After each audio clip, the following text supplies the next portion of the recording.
Other way. It sounded like over there. This is the weirdest room, by the way. No, I was wondering, given that Galaxy Quest was kind of picking and caricaturing from a lot of different sources, and also given how, say, Walter came from Star Trek, and Andreas was Kamalak in Next Generation, and you and DS9, was there ever a sense of civil rivalry or competitiveness between the different shows and different genres? I know it wasn't all concurrent, it was throughout the years, but was there ever a sense in maybe Cash would agree that ouch, science fiction is better than theirs? Oh, hell yes. You do it this way. Deep Space Nine? What a load of pucky. See, I never felt that way because I was so absolutely sure that ours was the ultimate show, so. I kept wondering, Babylon 5, Deep Space Nine. Chicken or the egg? Deep Space Nine. Playing Kardashian, I apologize to the young man who's offended because you're in love with Kim Kardashian. But, or you're Armenian or whatever, I'm sorry. But reality TV hurts us. And this is No, wait a second. You did Deep Space Nine? I played a Kardashian, a science officer, and the other two women, I had a thing with Miles O'Brien. Could you do me a favor? Yeah. Please stand up. Stand up. Please just stand up.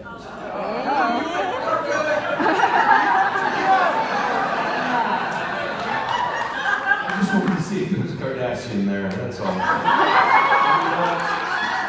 Darling, My implants are paper towels, and they're up top. you know what I mean. No. Here's my argument with Deep Space Nine. It's wonderful, and I worked with Nana Visitor. She was on Yeah. yeah, everything. She was on Colby's too. Yes. No, I mean, it's fine, but you know, Star Trek to me was always going. They were going always ahead, and the space stations. It's strange how that sort of came about around the same time as Babylon 5. I remember there was a chat room called 9 to 5ers. People that switched from 9 to 5. Yeah. There's room for everybody. It's a big galaxy. There was no like, get smart, this is Star Trek, we don't here. You know, like chaos. You know, we don't, this is our production value, this is not, you've moved from one. Well, I said earlier that, you know, Paramount spent, I want to tell you something, and this was before Tracy got on the show, but when I started Babylon 5, it was $800,000 an episode. Do you know how cheap that is? We were the little space station that could, because we were ignored out there. Warner Brothers left us alone, which was great creatively, because you don't have these network and studio people meddling constantly and would drive a producer like Joe crazy. So he had relative, absolute freedom to tell his story. Then we got struck by IATSE, the union, in the 3rd season, and our costs now went up, and it's not a political figure, but suddenly we became $1 million something an episode. From 800,000 to $1 million something an episode. I think, what was the average on any of the Star Trek shows? Somebody said it last night on this panel, I think it was like almost 2 million. That panel last night, I felt like I was at a city council meeting. It was like... It was the freakiest city you've ever lived in. But, I mean, it was all dollars. I'm talking all dollars and cents here, but it was a big difference. Paramount had this huge cash cow called Star Trek. It was a brand. You know, a huge brand. And that's what I loved about not being on any of the Star Trek, that we actually did chisel away at that, like that wonderful scroll that we showed in the video last night. They didn't like, I would say, to answer your question, they didn't like us more than we didn't like them. They didn't like the fact that this way out in the middle of San Fernando Valley, we weren't over Paramount Studios. See, on the other side of the hill, where the 310 is, and we're 818. Area codes. It's very snooty out on the West Coast. It depends on what side of the hills you live on. You're in the valley. It's kind of like being Maywood. You're common people. BOI. Yeah. So, and what am I talking about? Well, I just I need to pick it up. I felt it on Babylon 5. I mean, I know I'm in Joni come lately, but every department brought their A game, and every penny, every farthing went on the screen. Yes. And I think it showed. I mean, that's how I started. You know, as I've said before, I was flipping around and saw Claudia. I went, oh, I like her. We've been in waiting rooms together before, and I saw like the Centauri clothing, the fabric. I mean, just everything looked so rich on Babylon 5, and true and different, and I just think. And that's not to negate the Star Trek shows, but you know, I remember I was one of the only people that got to go on some of their conventions that had never been on Star Trek. Really? Did you do any of the conventions? Yeah. Yeah. I went to FedCon. I went to, you know, that said something that they finally begrudgingly let us in.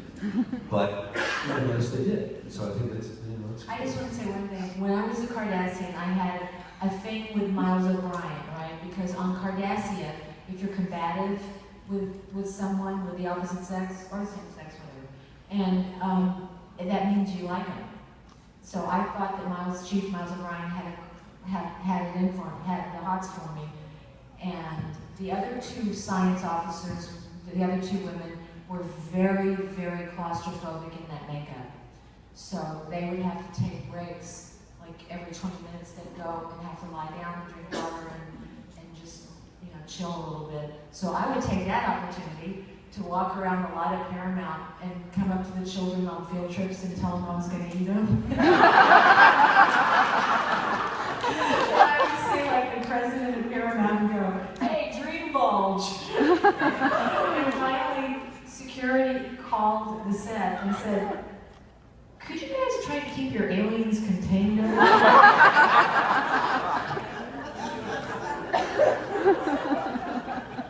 So I have a question.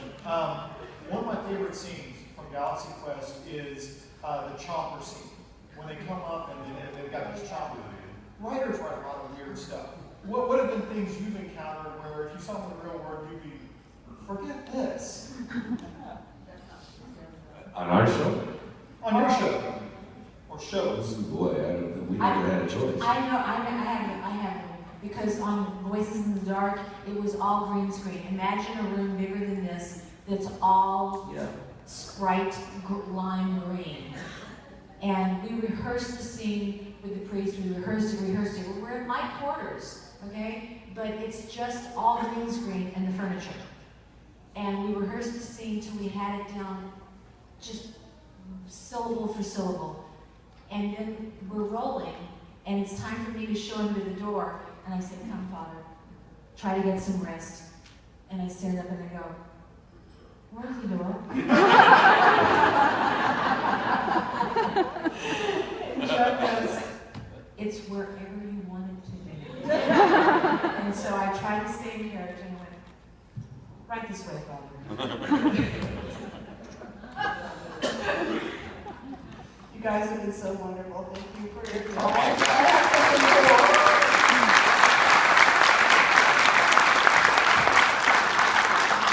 I made something really cool for Tracy.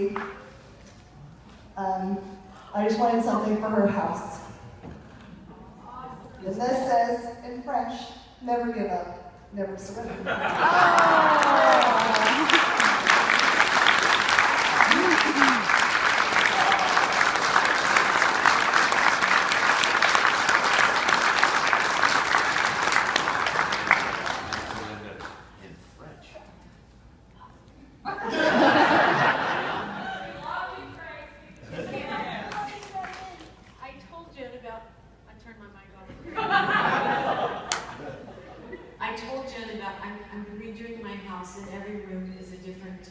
country and a different, I'm practicing Catholic, so the patron saint of that country, or whatever that is my favorite thing about saints or something in that country.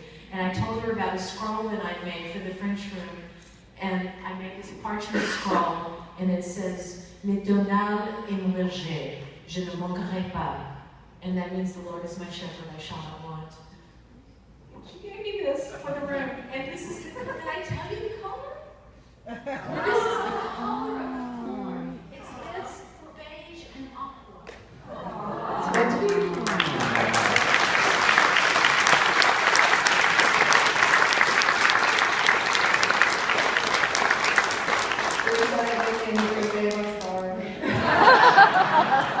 just content to sit here. I feel like